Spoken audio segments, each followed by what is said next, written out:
It's a hard world to get a break in, and the good things have been taken.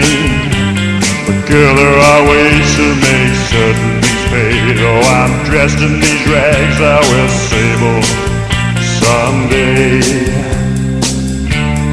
Hear what I say, I'm gonna ride the serpent.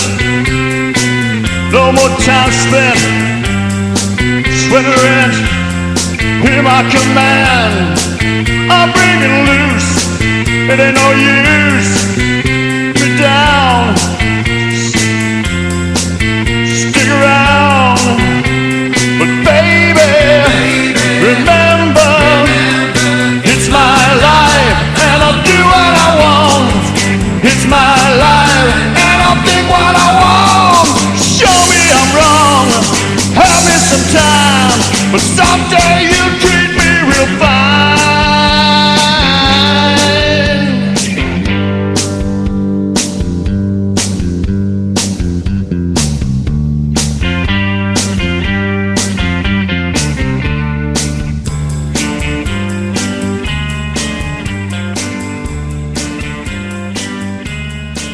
Now there'll be women and a fortune who just want. Ladies and gentlemen, boys and girls, citizens of planet Earth and beyond, stretching far into the galaxies, as far as the eye and the imagination can take us.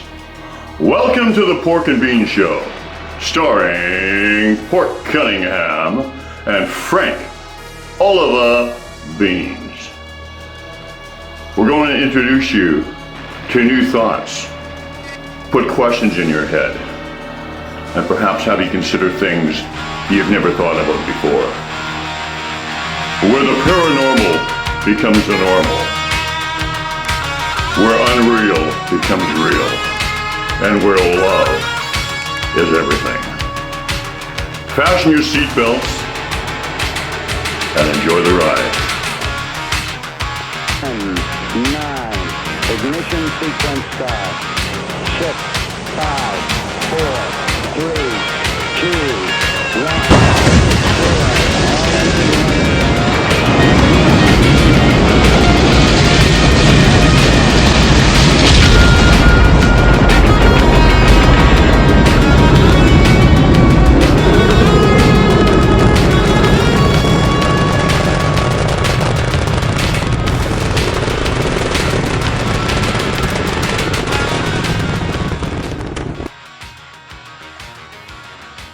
Hey everybody, it's Pork Cunningham here with my distinguished, honorable, astute, felon co-host, Frank Oliver Beans.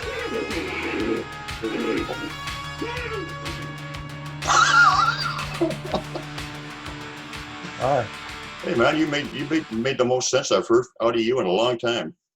I could actually understand you for once. I got more where that came from. Yeah, Well, we're it's not going like to have a problem because nobody's going to put us on a pedestal with the Frank and Beans show. Or is it? No. Or is it Beans and Frank? How is it? Frank and the Pork and Beans show. That's right. How many shows have we done now? This is our fourth, right? I know. I've been trying to block it out, so I'm not keeping count. Oh, I'm just wondering. I figured by maybe about the 6th episode you'll get the name right, and we'll run a little smoother. But Well, I was voting for the Empty and Inadequate show.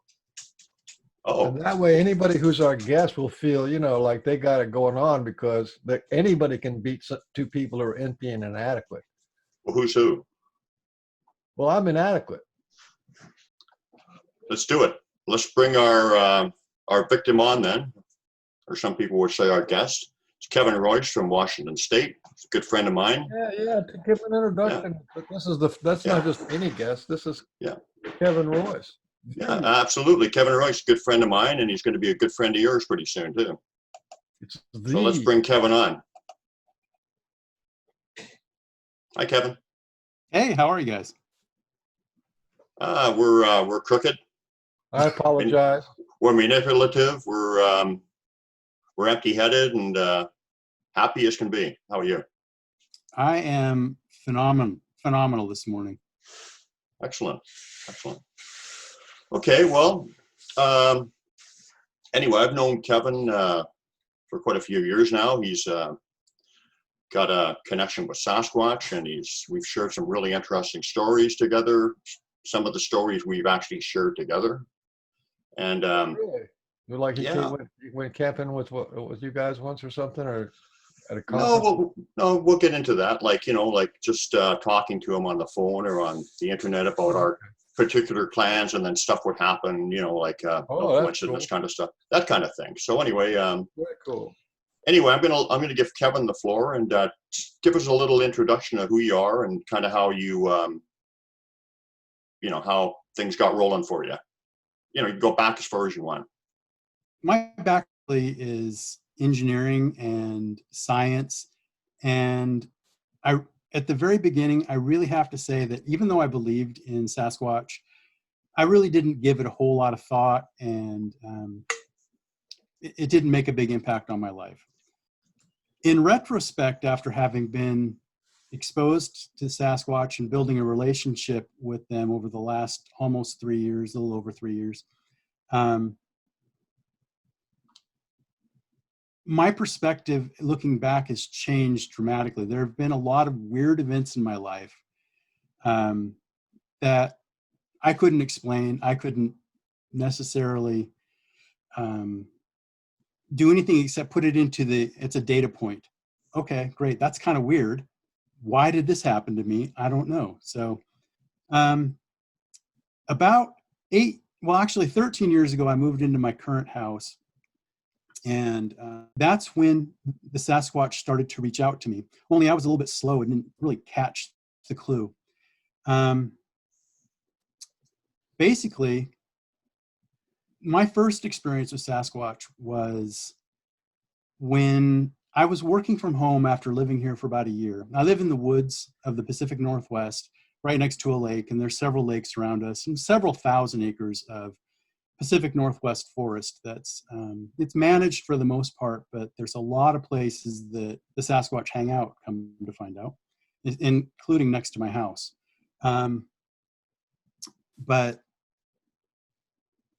like I said, I was working from home about a year ago, and my dog at the time, who has since gone across the Rainbow Bridge, she needed to, and not to be too gross about it, but needed to vomit. And so I ran to the door, let her outside, and she went into our backyard. Well, on either side of the backyard, on the right side, you have deep brush that's pretty tall that you can't really see through. And then on the left-hand side, you have woods, and there's kind of a slope going up to the woods. Well, this deer, this buck, it's beautiful and it's huge, comes full tilt running out of the left-hand side of the brush, runs about 6 inches away from my dog and up the hill. And several thoughts occurred to me all at the same time.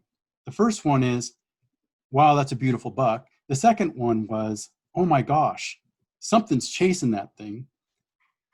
And the third one was, my dog is now in the path of whatever comes out of that brush after that deer.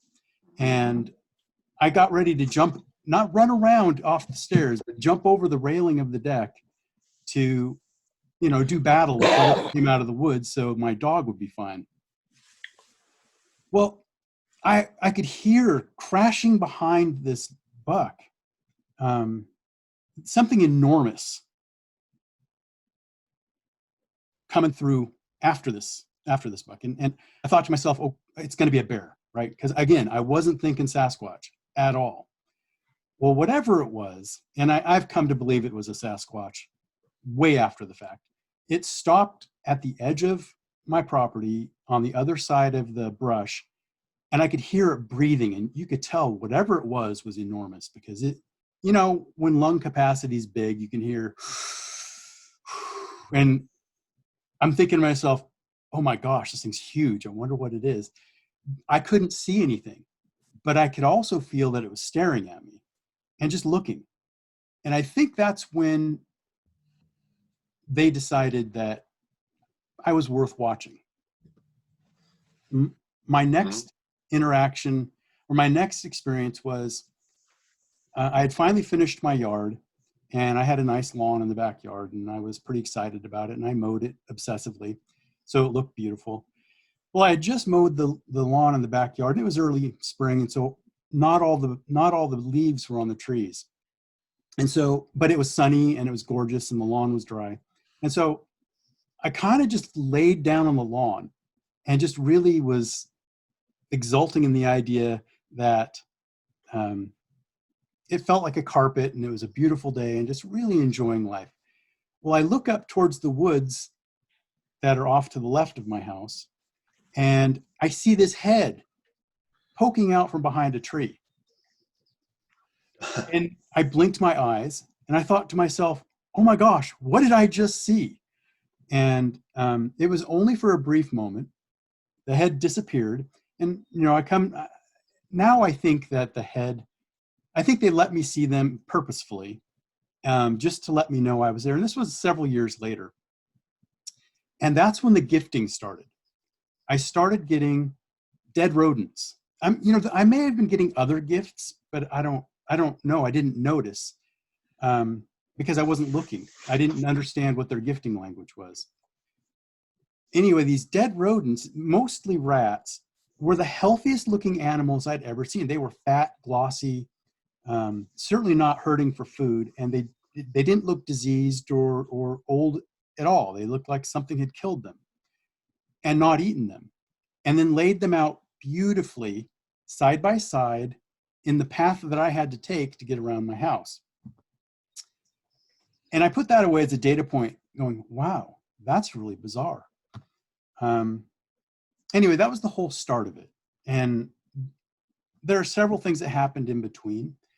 The thing that made me realize Can I ask you a question about that? Oh, absolutely. The little rodent people things. This, which I think is kind of an important question. Did you actually touch them, pick them up, or anything like that? No. What I did was I got a shovel and I scooped them up and I flung them into the woods. I didn't know to thank them. I just wanted to get rid of the dead rodents before my wife encountered them. Right. Well, that's understandable. But what I'm saying is, could you tell as if they had rigor mortis or they were fresh? They were all, they didn't have rigor mortis, because when you pick it up with a shovel, things jiggle. When they're fresh, they should be flexible and, flop around and not just be like a little, okay, I think this is an important detail, because that means they had to go within 15 or 20 minutes and get these things and then put them in front of the trail for you to see them. Yep. Fresh. What do you think the reason for that was? Were they trying to offer you some food or whatever? Thought you might, or what do you think it was? We had chickens and ducks at the time for eggs. And I believe, and I don't know this for sure, but it's something I suspect, that they were leaving me the gifts in exchange for some eggs. We produced so many eggs that we couldn't use them all. And I'm sure that we did not miss any extra eggs that they decided to trade me for. So because this is all in retrospect, right? That's what I think it was about. Plus, it was about getting my attention.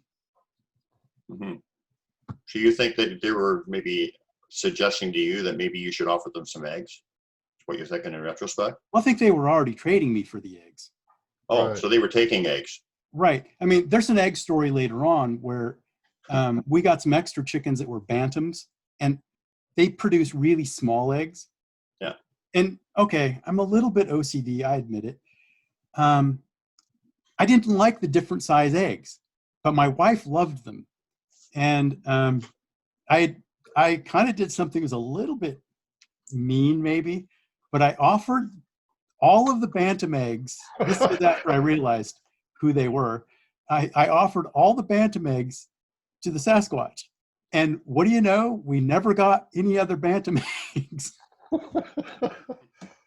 And I think actually after about 6 months, and my wife, even though she's not a believer in Sasquatch, or at least claims to not be, and she thinks I'm absolutely nuts, I think she went out and told them to stop taking them, because all of a sudden we started getting bantam eggs again. Ah, That's a great, Nancy, that's a great story. I want to go back to the where you're walking on this path. Where's the path in relationship to your house? So it's on the side that faces the woods, where I've had so many interactions I couldn't count them. And how often do you go on that path? Every day. Okay, so that what I'm trying to get at is this timing of the Sasquatch must have known that you're going to walk on that path at some point during the day, and they kind of had it figured out about when, and then they went and got the rats, and then they laid them out in the path so that you could unmistakably see them. I mean, it wasn't like hidden on the side somewhere or underneath some grass. They were like right on the path. Oh yeah, it was you could not miss them. You would have to step over them to get by. And I have to tell you, Michael, I don't think that it was just because they had predicted I was coming. After what I've learned about their capabilities, I'm pretty sure they knew my intent as I was coming out of the house, or prior to me coming out the house. Like, oh, he's thinking that he's going to go and do some task where he's going to have to walk around here. I really think that it was more of a real-time thing than a prediction thing. So that was more like to me, that would be a round two. There's the basic rational way of looking at it. The round two is a psychic, intuitive. Yes.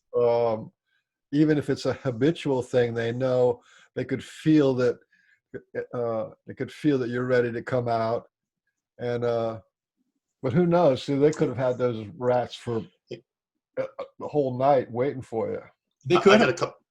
I got a couple points I want to make on that. We can even step that up a bit. They know your intent before you even know your intent. Yep. You know, that would be round three. That'd be round one. Round three is, you know. It's the time thing. But I wanted to make round four. Wait a minute. Let me add to round four. Round four is they knew in advance that Kevin Royce was going to be on the Frank and Bean show to tell this story, so they tried to make it a good story. That's round four. You know, I think we got to get Mike Tyson as a guest here, and the good Mike Tyson, and knock you out in round two. You know, you know what I'm saying? You know, Mike Tyson may look like he's over the hill, but he and I are the exact same age. I would not want to get in the ring with that man. He would knock my block off. And What, you mean today? Yeah, today. He did a comeback, or he's doing a comeback, if you will. And he looks, I don't follow boxing, by the way, but there's enough little blurbs for promotional material that he looks really fit and ready to go. You know, he's actually a really sweet guy.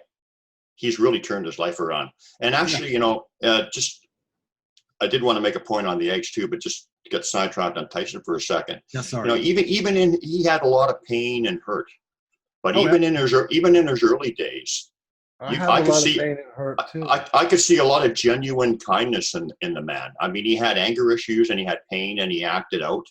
But yep. I remember seeing a documentary with him when he went to Japan, and he was just so, the people, the way they treated him, he was just so gentle and kind and accommodating. And, you know, he was just buried under his pain and his hurt, you know, which a lot of people are. But anyway, I just wanted to, and I want you to continue your story, obviously, Kev, but I wanted to make a quick point on those eggs. And actually, I guess we're going to have on sometime, probably in the next month or so, Arla Kalai Williams told me this, and I've found it myself, is that the Sasquatch quite often, when they take something from you, when you offer them something, or they, you know, there's an arrangement between you and them, like in your garden or something, where you'll let them have a certain amount, they generally take half. They generally take half of it. And I've had a lot of experiences where they have taken half of what I've offered them. And Arla has had the same experience. Right. And I think there's a history between them and the First Nations people of trading in some in some ways. And maybe that's just a behavior that they've carried over from, Right. centuries ago. But anyway, I transgressed. Let's get on to your wonderful story here. Okay. Brian's life matters. So we're now getting to the point where I've got so many data points in my head and just kind of bouncing around in there. Well, that must hurt. It did. And so I one morning I come out from my house and I notice, actually, that's actually not quite true. My wife comes barreling into the house and says, all in an upset, somebody stole our apples. And I'm going to myself, there's no way someone stole our apples because they're scabby and they're ugly. And she makes this wonderful applesauce out of them, but there's no way anyone's going to go out of their way to steal those apples. And again, we have dogs, and there's no way our dogs wouldn't have barked. And there's no way someone drug a ladder up to that tree to pick it. Well, anyway, I come out of the house to look because she's so upset. And literally at the 6-foot mark up, every apple was gone. All that was left was the lower apples. And, actually back to your halfway point, that actually sounds about right, because there's about another 6 foot on that tree. They may have taken half the apples. As an estimate, looking back on it, that seems about right. I think it's quite accurate in a lot of cases. I do. Anyway, so it occurred to me right then, it's like, wow, that is something I would expect of a tall animal. And I thought in terms of animal, by the way. I didn't think in terms of an intelligent being that has amazing abilities beyond us. Because that was my mindset. I believed, based on some books I read back in the 70s when I was like 10 years old. And back in the 70s, that was not that long, early 70s, that was not that long after the Patty film was out there. And I don't remember where I saw it, but I saw it pretty quick, pretty soon thereafter. I think there was some sort of TV thing that went over. But anyway, based on the book that I read, they presented them as savage and really not wanting anything to do with man, and something really generally to be avoided. So back in the back of my mind, that's kind of what I'm thinking. It's like, oh, wow, we've got some sort of bipedal creature that is stealing apples, and it's coming to my house.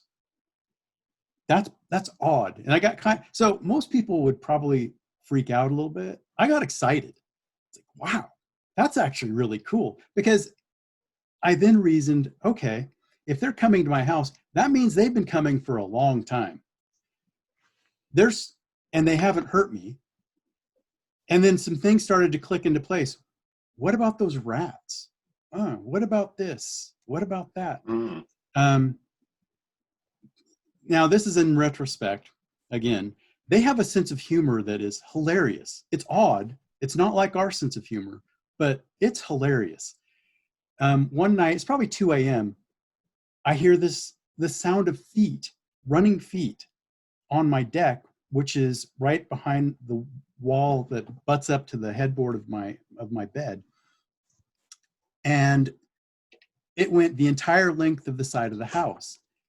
And I'm thinking, and of course, I'm just 2 o'clock in the morning. I'm not thinking very clearly. So I'm thinking, oh, someone is running across my deck, because it was clearly bipedal footsteps. And as I thought about it, I thought, these aren't very big. This is like smaller footprints. This is like a child or an adolescent of some variety. So I thought some kids were messing around. So I've got a little hickory club next to my bed, because I wasn't going to get a gun or anything. So I went running out the side of the house to look around to make sure there were no kids hanging out doing vandalism or anything weird like that. We live, again, out in the middle of nowhere.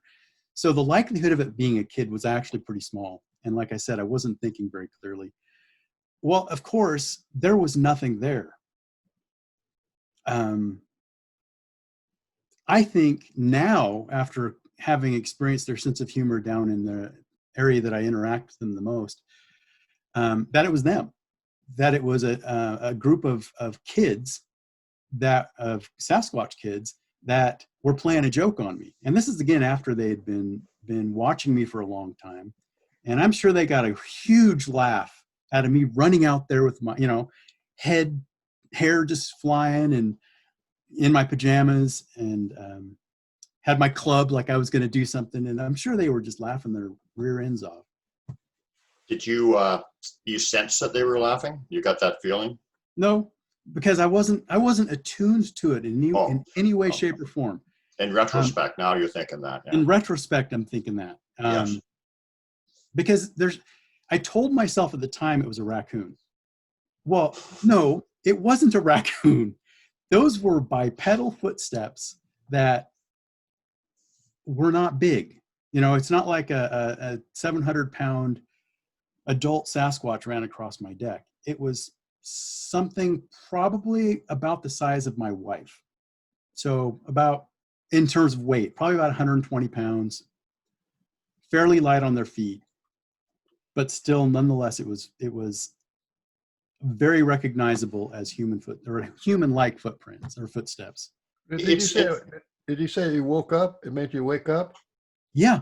Okay, so that was kind of planned, because I'm sure they could be stealthy across there and not wake you up. Oh, absolutely. This was done fully on purpose. And like I said, that's why I think they were laughing. Yeah. It's interesting. They can create any noise that they want. I mean, Sue, my girlfriend, has heard them. It sounded like there were dinosaurs walking. Like that happened. I mean, literally. She's got a story about that. And I mean, I've heard the strangest, weirdest sounds. And then there could be like 4 people in a group, and there'll be a huge loud sound or whatever, and only 2 of them will hear it, kind of thing. It's just like and also they like to, there's another interesting thing they do. Sue kept hearing these gravel sounds, like of them digging and gravel and whatever and stuff. And they weren't actually doing it, because they were doing it right outside her tent, and then it didn't actually happen. And then, years later, she heard gravel sounds 3 or 4 times. Don't put a sound in your head that you're familiar with, Yeah. but not in context to what's actually happening. So, whether they were actually running by or walking by your house, they probably were, but maybe not. They might have just put that. There were vibrations as if the footsteps were actually happening. So there was a combination of vibration and sound. And so I'm not going to discount the idea that they weren't actually there, but I really, truly believe this was some youngsters just having a good time. Well, their intention was there, that's for sure. They wanted you to hear it, so they were there in some capacity. Right. So, go ahead. Yeah. So, the thing that sealed the deal for me that it was Sasquatch was not long. Actually, it was. So the apple tree incident happened in the fall, late fall, like October, November, because ours are very late ripening apples. So my truck, which is kind of a project truck, I had it in the garage in the late winter, early spring. And I was doing some work on it. I pulled the engine out. I was rebuilding it, among other things, freshening up some of the paint on the trim, and detailing the interior so that, I don't like my truck being gross. Well, after I'd already detailed it, and that includes pulling out the seats, shampooing the carpets, and extracting all the dirt. And actually, I pressure washed them, but that's an OCD thing.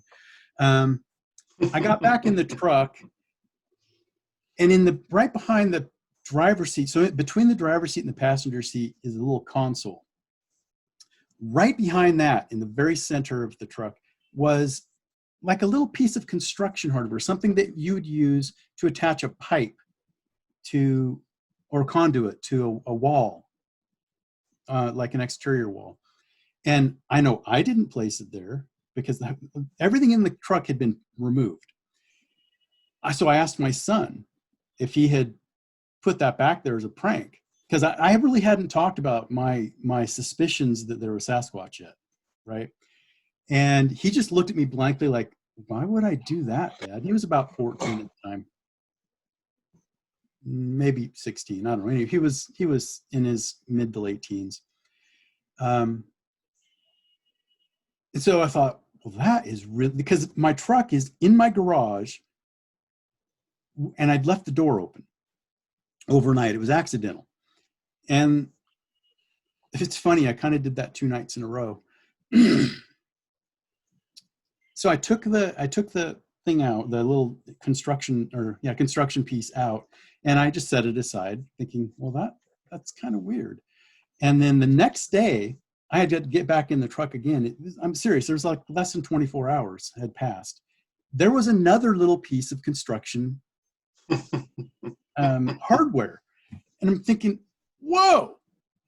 So not only are they stealing my apples, they're coming into my garage and they're leaving zero evidence except for this gift or these gifts.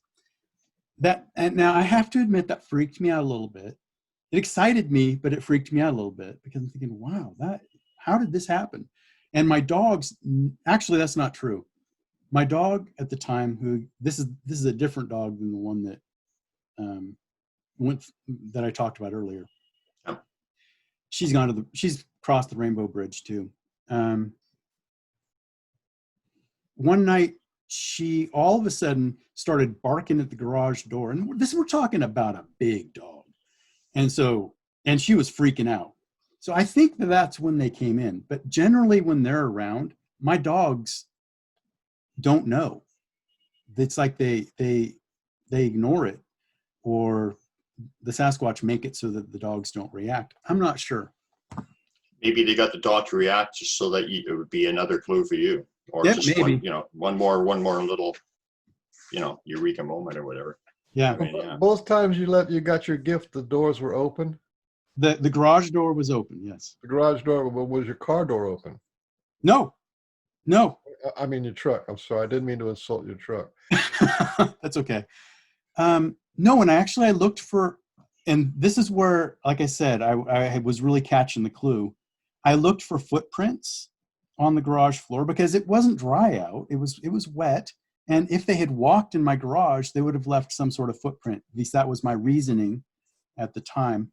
And then I looked for like where they would have, because the outside of my truck was dusty from being in the garage, and I wasn't going to clean it until after I was done doing the work on it. So I looked for fingerprints on the dust or some disturbance, and there was none.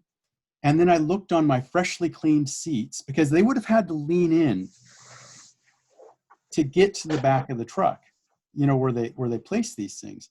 So I was looking for hair of some variety or some sort of dirt that they may have left, and there was nothing.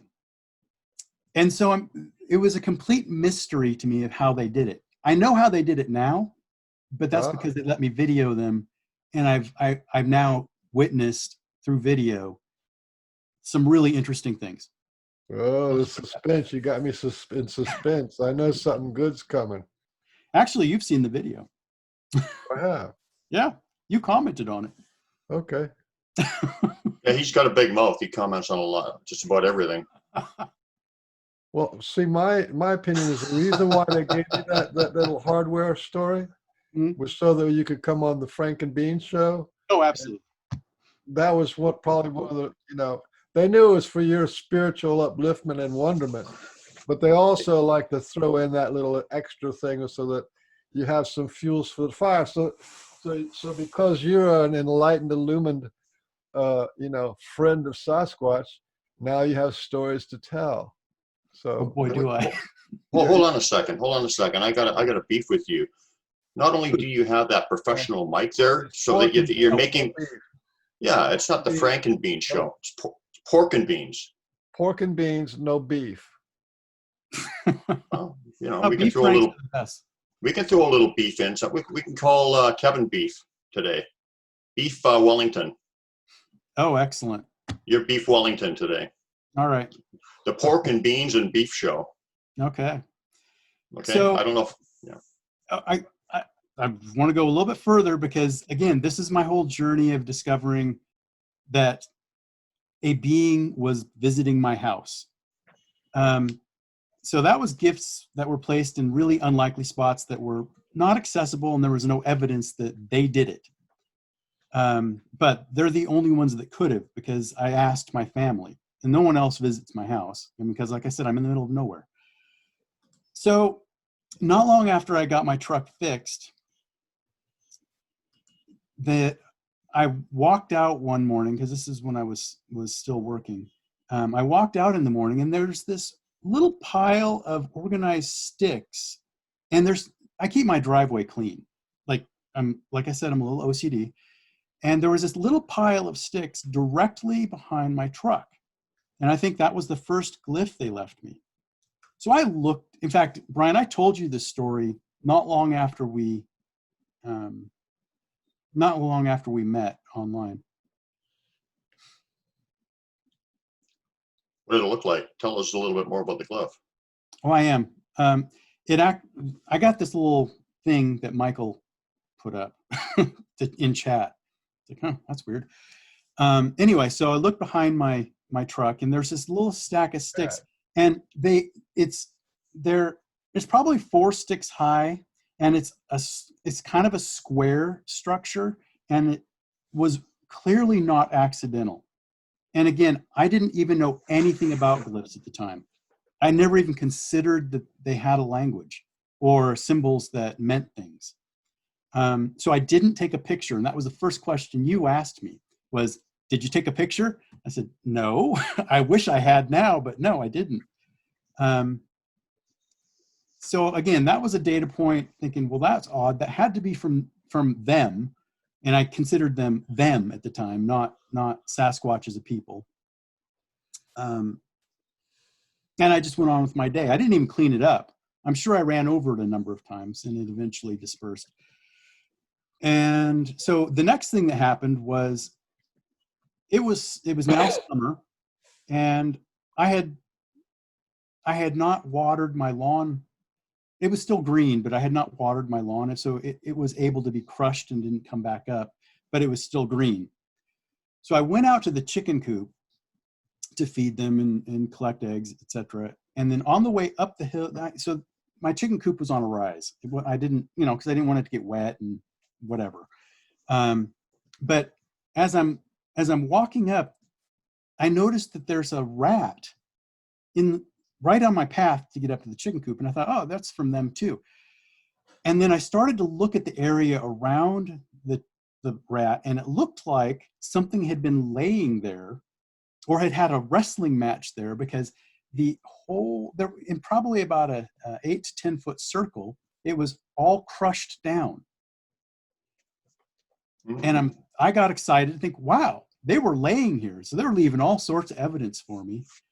And my wife saying, well, that could be a deer. I said, deer don't leave dead rats. Right?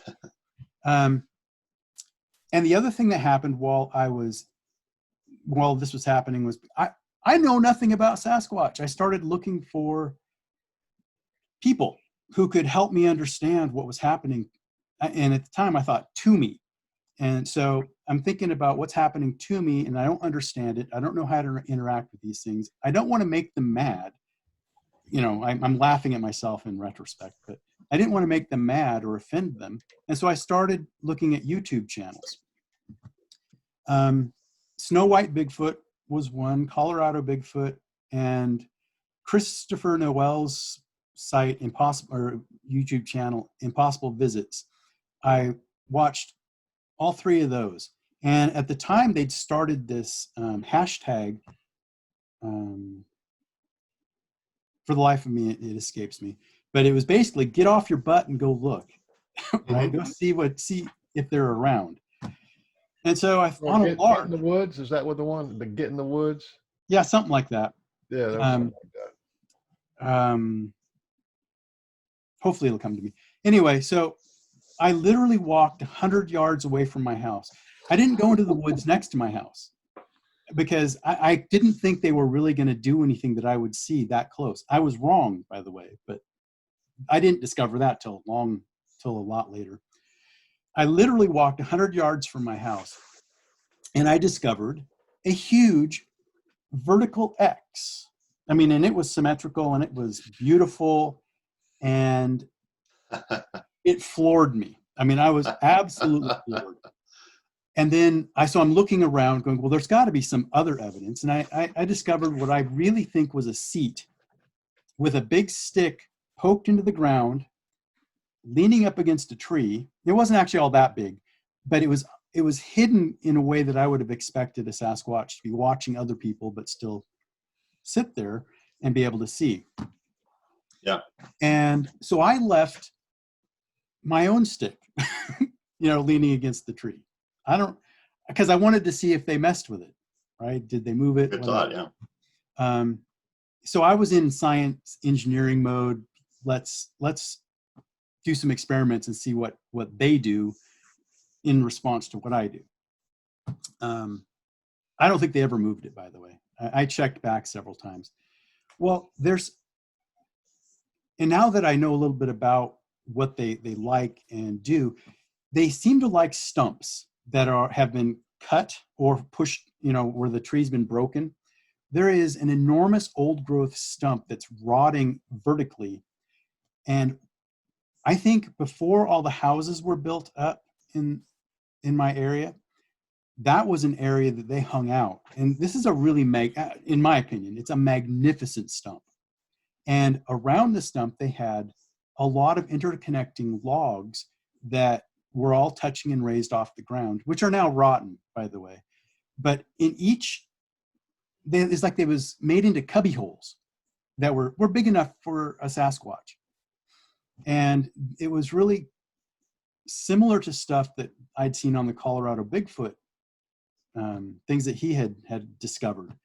And I thought to myself, oh, well, this looks like it's abandoned now, but it looks like it's something that they used to use as one of their hangout areas. Because I mean, literally, even though it's like 100 yards from my house, well, it's also it's about 100 yards from the lake. Well, once I found that, I thought to myself, well, there's a hike going to a lake that's about 1.5 miles from my house, and it's a beautiful hike. And it walks down past a lake that's made by beavers, and it's basically all cedar trees and beautiful, it's lush. It almost looks like a prehistoric forest. And I've put some pictures of that on Facebook. And when I first started going down there, before I had any thoughts about Sasquatch, there was always an energy around that place that, well, it kind of freaked me out, I'll be honest. And turns out that's an area that they hang out. And I've had so many interactions there, it's not even funny. And there's places where they bed down or at least hang out and have seats, and lots of leaners, lots of structures. And so now we're back to, I'm thinking this is Sasquatch. Well, now that my eyes are opened a little bit, I'm seeing structures. I'm seeing, I didn't really know about glyphs that much. That came at about the same time because I'd been talking with Brian and Tom Cantrell, and found out they had a book on glyphs, which again is another part of the story, but a little bit later. I got really excited because I was seeing all these structures. Well, then I started to explore the woods that were off trail. Well, actually, I can't say they were off trail. I started to explore the SASQUATCH trails. And I was discovering, well, actually, I discovered a double vertical X that was probably 100 feet tall, where they had pushed these trees together that were still alive. And they had, well, it was clear that it was theirs. Plus, they had leaners. And I find that in almost every Sasquatch area that I've ever encountered, they have what I call a Sasquatch tree, where they have done an enormous amount of remodeling to the tree, where it is either into a trident, or they broke the tip off, or they bent it, or they pushed it over to be a leaner against another tree, or they pushed it over so that it rubs against another tree and makes a specific sound during different wind storms, and not even storms, just whenever a breeze blows. And I'm off track a little bit, but that's kind of where I was at the time. And I was really excited. I thought, oh my gosh, I really do have Sasquatch around here. And, you know, the implications of them having structures and glyphs made me realize these are not just primitive beings. These things are smart enough, and I didn't realize how smart at the time, but they're smart enough that they can design these things. I didn't understand what the purpose of them was, and I still don't necessarily understand it. With the exception of the X. Oh, go ahead. Can I interject? You know, what I've told you and a lot of people is if they are working with you with glyphs, if they choose to educate you with glyphs, it's very important to document. It's not an intrusion. They want you to take the pictures of the glyphs and whatever, because when your knowledge catches up to what you're looking at, like I can't remember, I mean, I can remember, I should say, I can't, so many times I've looked back on a picture like 2 or 3 years later, and I mean, it's no coincidence either, like, just like, it's a lesson, and I'll say, okay, now I understand what they're saying. Right. You know, and there's so many, like, they've taught me, about the universal nature of us through glyphs. Glyphs are a very good teaching tool for them. So it's really important to get your pictures of them, and you'll learn stuff through the glyphs when your knowledge catches up to what you're looking at. So absolutely. Yeah. And I've got an example of that too. Oh, great. I'm glyph inadequate. I don't really, you know, I used to get them in my yard and stuff, but I, you know, couldn't really figure them out. So on the hike down to the lake where it's far enough away from my house, it's the 1.5 mile hike in, there is a trail that goes down to the lake, but there's also a trail that goes off to the left. And this is an old abandoned road. And the trail off to the left dead ends into managed forest that there's no trespassing on. So there's a gate, and I respect that. I don't go across that because from what I understand, they're kind of butt heads and will actually get you for trespassing. At the end of this trail, they had placed a glyph, and they maintained this glyph, and it was huge. It was enormous. And it was for me, turns out. And I kept walking through this glyph, not just around it, but it really literally was big enough that I could, you know, walk right on through. And for 3 months, I did this. And I'm wondering, what is this? This is clearly them, but what is this? One day, 3 months later, I'm walking up there and I turn around to walk back. And as I'm walking away, I hear this voice in my head, kind of almost like, you dummy. It means the dead end on the trail. Because that's what it was. It was a series of sticks in a line with one stick right at the end. It's one of those wow moments. Like, oh. Wow. Well, and that's actually when the glyphs kind of changed. They stopped really working with me a lot on that because they realized either I'm A, not ready for it, or B, I'm really stupid when it comes to glyphs. They're a powerful tool, but you know, I mean, hey, they can work with you in many ways. Yeah. They've given me 1 million glyphs since then. And by the way, you did encourage me to take pictures, and I have. And I have a lot of pictures of glyphs. Some that are, maybe these are glyphs, and some that are, wow, these are amazing. One of them that are you on have you got any of them on your computer? Yeah, but I would have to futz around and try and find them because my organization so I'm OCD with everything except for my file structure in my computer. I would have to kind of spend a lot of time trying to find them. I kind of ran out of time preparing the outline for Brian of kind of the things that I wanted to talk about. Oh, you have an outline? Kind of. Well, you know, we're just like, flying by the seat of our pants, and he has an outline. you see, you shouldn't have told him that, Kevin. Now he's going to think that I'm actually trying to put on an above board show here. It's ruined the whole premise of the show. You told him I had an outline. Well, you tried to get me on the line about like how to do an opening and stuff. I didn't listen.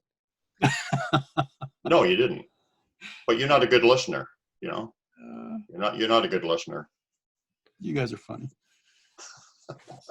So as part of this whole glyph thing, by the way, I read the book that Brian, you and Tom wrote, and I was floored because I realized that I had been seeing these things every time I walked in the woods, long before I ever knew about Sasquatch.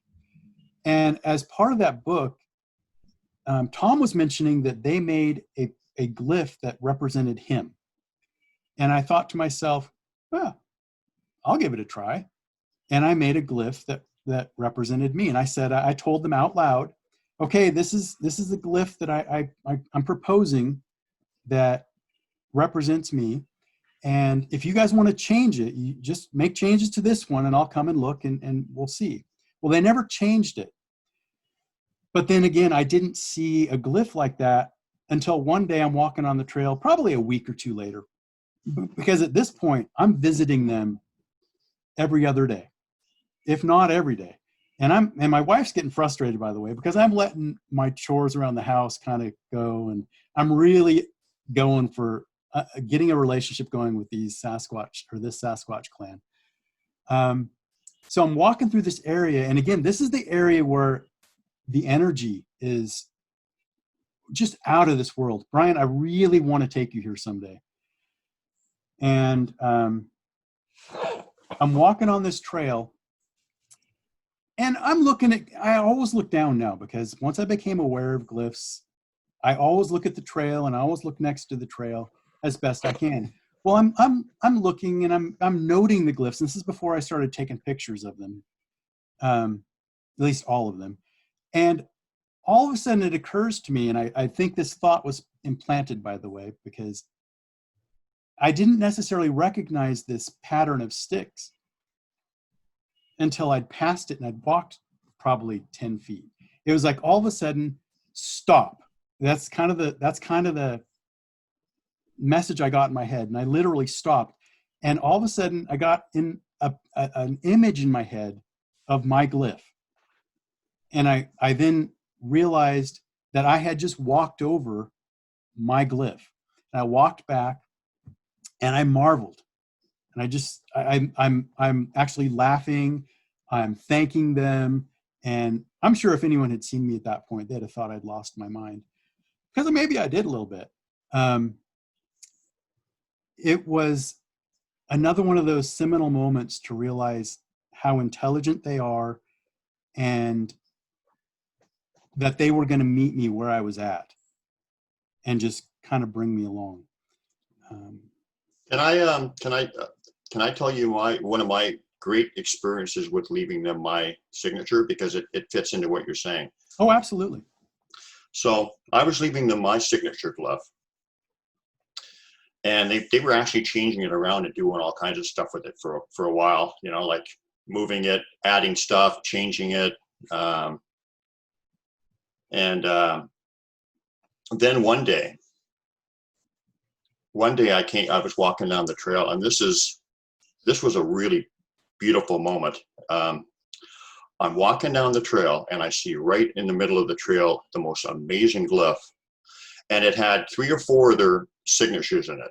Their personal signature. When I say their signatures, what you recognize them with, like the A for Ari, Right. it had the H for Rajase, it had 4 for Fortuna, and maybe Little Bud was in there, and it had my glyph woven into it too. It had my B in there too, so it was all together, all woven in, like over, under, just beautiful creation. And it had a roof of protection over top. And glyphs can be like telepathic. Okay. So I had an instant knowing what it was. Instant knowing. I knew exactly what it was, and I was excited. And I'm going to try to rush this along because Are we running out of time? You're our host. I mean, our yeah. not our host. I mean, Paid what was extra for this. A so guest. you- I our mean, guest? yeah. I got the wrong word. Sorry. Early in the morning. I meant our victim, but no, I guess we'll call you a guest. So anyway, call them the guest. You so call them the what? guest. You call them the guest because you got to guess who they are. Oh, the guest. Well, I can't figure out who he is yet. He's telling me some strange things. My question No, was, hold on a second. I haven't finished my story. So, about, because it's relevant to your signature story. So like, I was amazed. I was excited. So I shared it with Tom Cantrell, like you said, and Sue and everybody, and we're talking about it. And in those days, I took a lot of pictures out in the woods. I had about 160 pictures I took that day, right? Put them all on Facebook because, you know me, I share everything. Yep. That's what they want me to do. So I had 160 pictures on Facebook, scenery, different cliffs, blah, blah, blah. And this one. And I'm discussing with Sue and Tom about this personal glyph for me. And like I said, I knew instantly. It was a complex glyph, but I knew instantly what it meant. So we're talking about it, and I put it in Sue's chat box. I put it in, Tom saved it to his hard drive. I had it on Facebook, and it was also on my camera. So we're talking away, and about 5 minutes later, the glyph's gone off Facebook. I'm saying, where'd that go? We're talking about it, right? And then Tom said, oh, wait a minute. It's not on my hard drive. And then Sue said, it's not in my chat box. So, and then I looked at my actual camera, and it was gone there too. So, and every other picture was there on Facebook, on my camera, and, and everywhere. So I figured out after the fact that they basically just wanted to show it was for me. And it was also a lesson, right? So yeah. So the thing with leaving your glyph, your own personal glyph, can really open some really amazing doors. I recommend that people do that. Actually, yeah. Yeah, absolutely. Thanks for letting me share that, because it was kind of fit into what you're saying. Oh, it did, totally. And the reality is, one of the reasons I did the glyph, or my own personal glyph, is because what I read in the book, and you encouraged me to do it. So thank you, actually, because that was serious confirmation to me that I had severely underestimated these people, and I really had some earth-shattering, for me, changes in perspective and paradigm, that we share this earth with a being that, well, quite literally, I think in some ways is far superior to us, in so many ways that it has made me question, who is the dominant species, right? Mm. We go around our lives and think we're so technologically advanced, putting in our roads and, building our houses and having lights and, the furniture and cars and all that stuff. And yeah, those technological advancements are all well and good, but these people they have abilities that, well, we may have as latent abilities, but I don't know anybody personally who can do the stuff that I have experienced with the Sasquatch. So the question I wanted to ask you, if you don't mind, is to going back to when you were going past this glyph every time you went in that neighborhood, and then you got this impression that it was a dead end glyph, and they sort of like dummy kind of a thing. Yeah. Right. So my question to you was that actually a voice in your head? Was it a feeling, sensation? Was it just an aha download? Oh, this is a dead end. What was it? Because my suspicion is it was a form of telepathy. It was, and I didn't. So you got to understand, I had been introduced to the idea of mind speak, but I had not experienced it, so I didn't know what it felt like in my head. And in retrospect, I can say it was mind speak, because it really was. It was. They were fully formed words. And I got intonation and a sense of dummy, right? I didn't get a sense of just here's some information. It was, hey, you really haven't gotten this, and it's been here for 3 months. Dude, come on. Have you ever... Wait a minute, let me finish. and then I wanted to tie that into the second one, which is the whole story started off about you making your own glyph, and then you kind of forgot about it.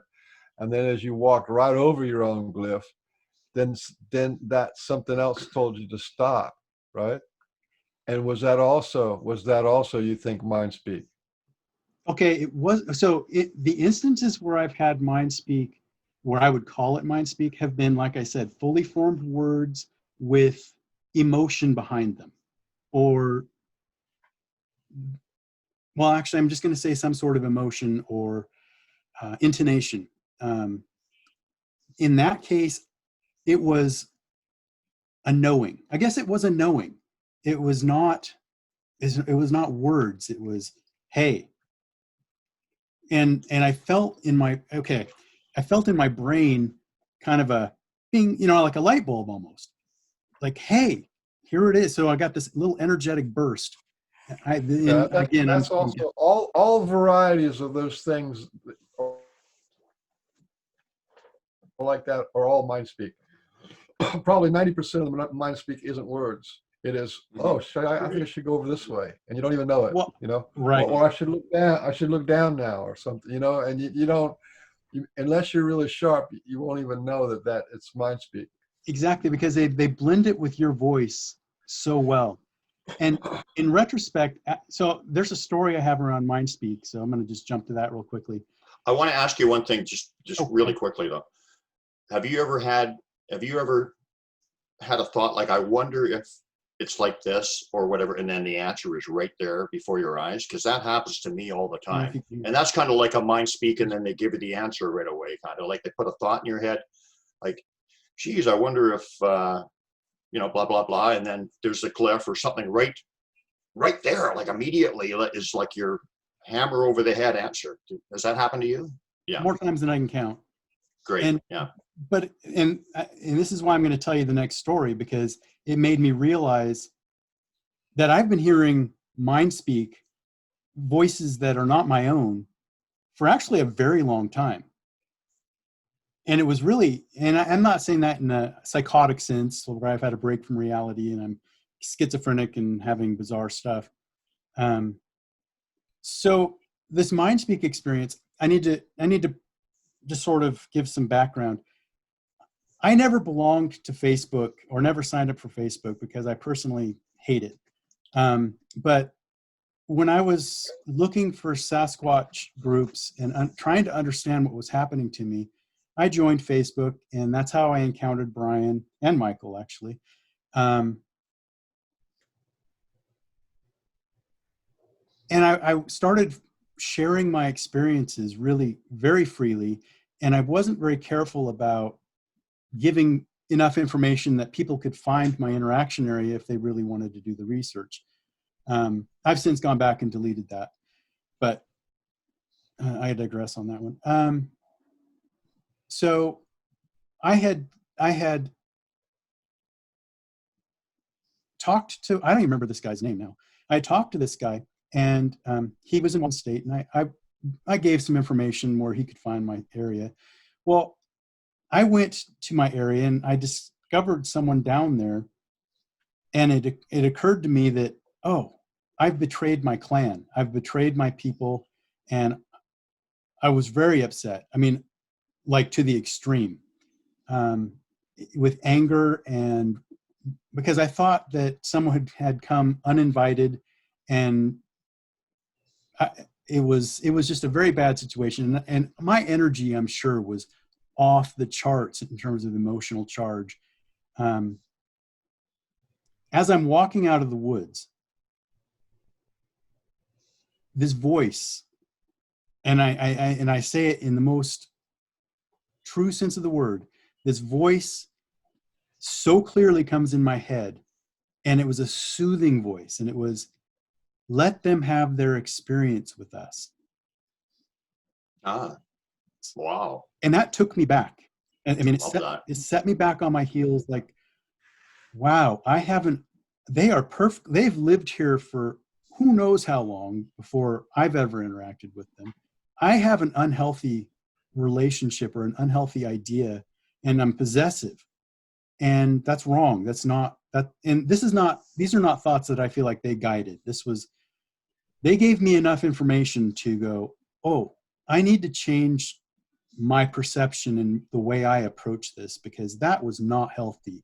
And me being this upset over what could be a good thing for that person, it was wrong.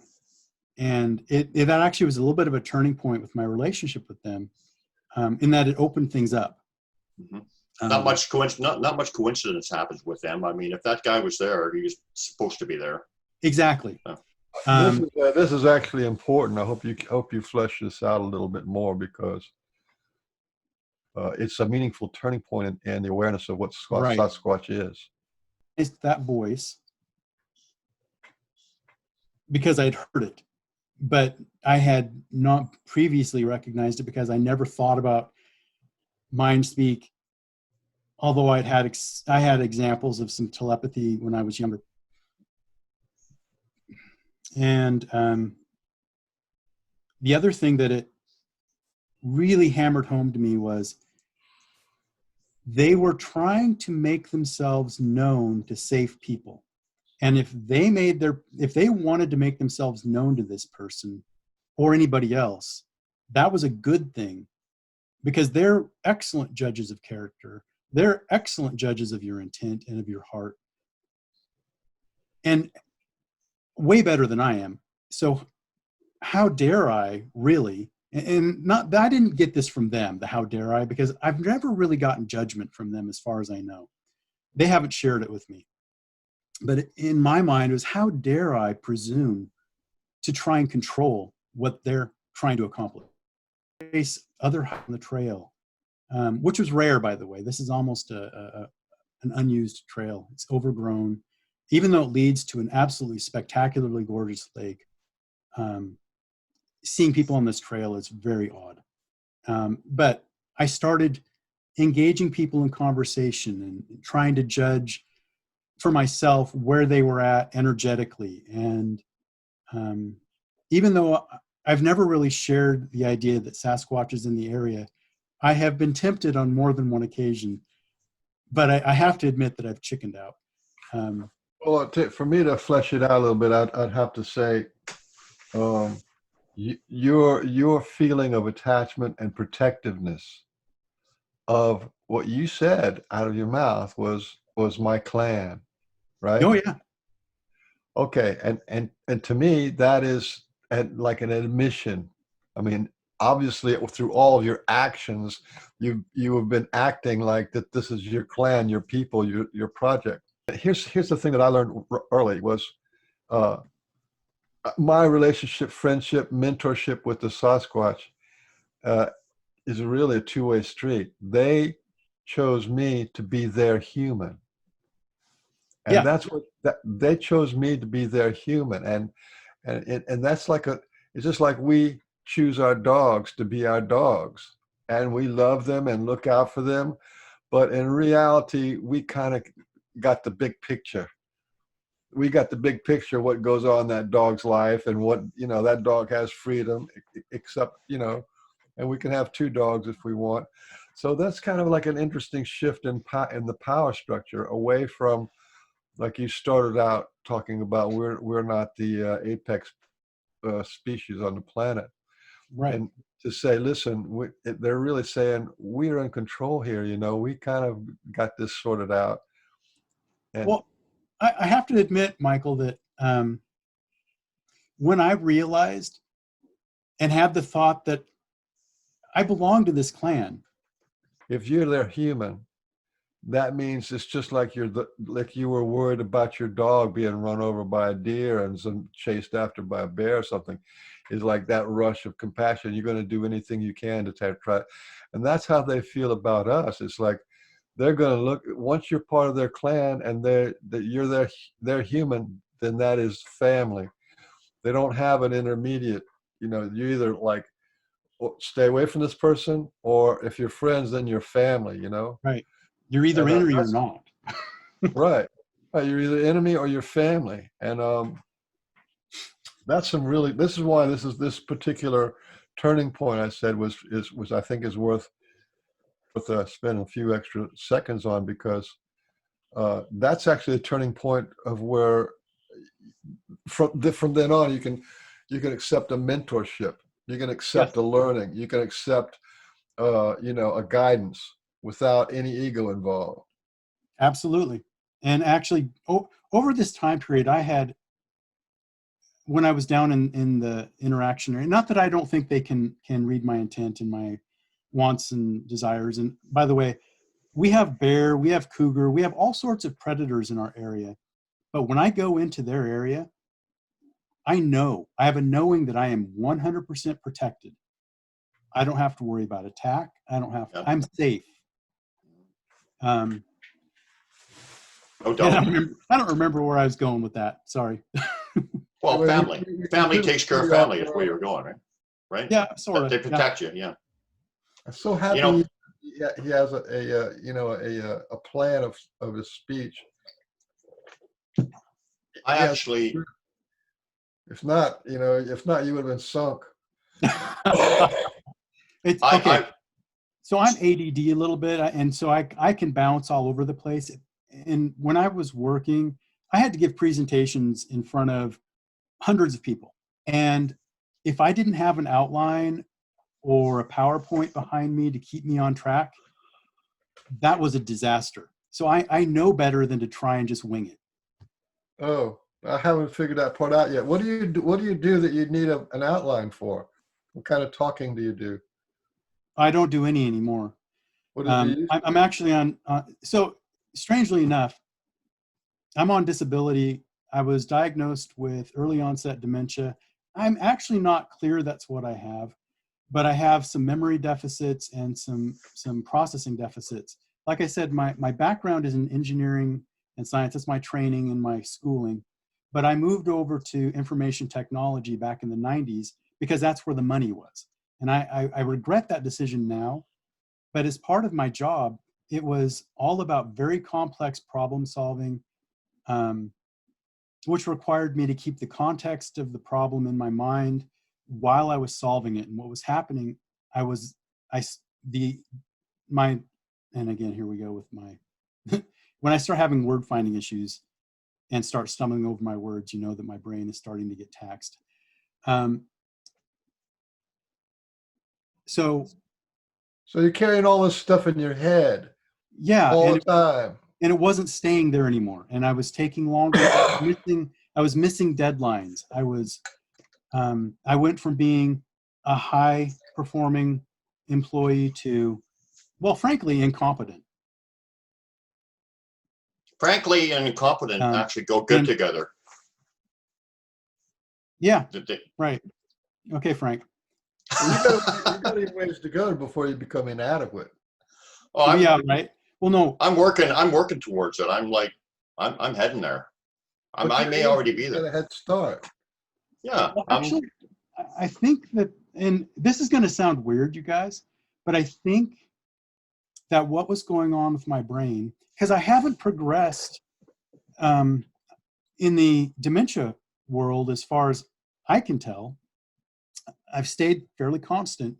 And I think that's partially some augmentation by my clan.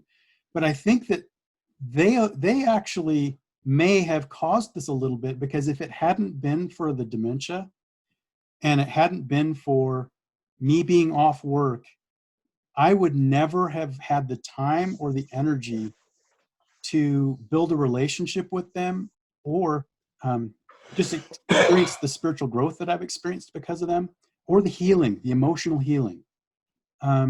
So, and the turning point for me was I spent 3 years sitting in this very chair, so depressed I couldn't move because I'd lost my career. I no longer had an identity as far as I could, as far as I was concerned. Nobody's just a paycheck, right? That's hilarious. And so, I'm sad, but hilarious. Right. And my daughter came down. So every Sunday night we would have kind of we're Christians and we belong. So we have lots of conversations about the Bible and what it says. And my daughter came down and she said, God's really been working with me on being thankful in all things. And she looked directly at me and she said, and that includes your dementia. She has some health problems that are genetic, actually. And she said, and I have to be thankful for my issues. And I looked at her and I knew she was right, by the way. I mean, I knew deep down in my heart that and again, this was long before Sasquatch actually reached out to me so directly that I could no longer deny their existence. I sat here and I prayed, and through tears and sobbing, because I did not feel thankful. I was mad. I thanked God for the dementia. And it literally was at that point that my depression lifted over the next 3 months. I, not even a year later, started to experience Sasquatch. My relationship with my wife and my family improved. I was able to engage in life again. I still had some limitations, and I still got lost going to the post office. It was really one of the most freeing for them. And I don't know whether I was being helped by our Sasquatch brothers or whether that was really just a God thing where my creator was saying, look, what you're doing, the way you're wallowing in this is wrong. I have given this to you for a reason, and there are special blessings that are going to come from this. So you had a living, what do you call it? A non-death, near-death experience. That's what you had. Yeah, pretty much. In other words, you went through all the transformations, the grief, and all that kind of stuff, the death of the old self, and then you emerged to like a happy camper, literally a happy camper walking in the woods. You know what I mean? Oh, absolutely. And that's the hero's journey, by the way. You know? I don't feel like a hero, by the way. Well, no, the hero guy, he fights the dragon, gets the girl, and right. And the Sasquatch take him as brother. Right. So let me ask you a question, Kevin. Yeah. How does your faith hook up with your experience with the Sasquatch? Because a lot of people who are of faith, they hear voices of any other kind of entity or thing in their head. They're automatically thinking demonic, and something that's teaching you kind of some of the things are kind of a Christian person might say, well, that's not of God, that's not good. So how do you make peace with that yourself? So frankly, I was in that camp, by the way, of anything that was supernatural was demonic. Well, that's really a limited view, because even according to the Bible, God really created many different types of beings. And in the angelic realm, or what Christianity calls the angelic realm, or heaven, or extra dimensional, I don't care what you call it, but there are entities or beings that populate that are outside of our normal perception, and always have been. So I still am I know that this is not really necessarily a popular view with you, Michael, because you've talked to me about this a couple of times. I don't know if you remember, but I really still am in the paradigm of, look, there's good and there's evil. And it bleeds over into our reality, and it exists in the reality that we can't see. And it's stupid of us to think that the things that are to just jump to the conclusion that the things that are interacting with us are automatically evil.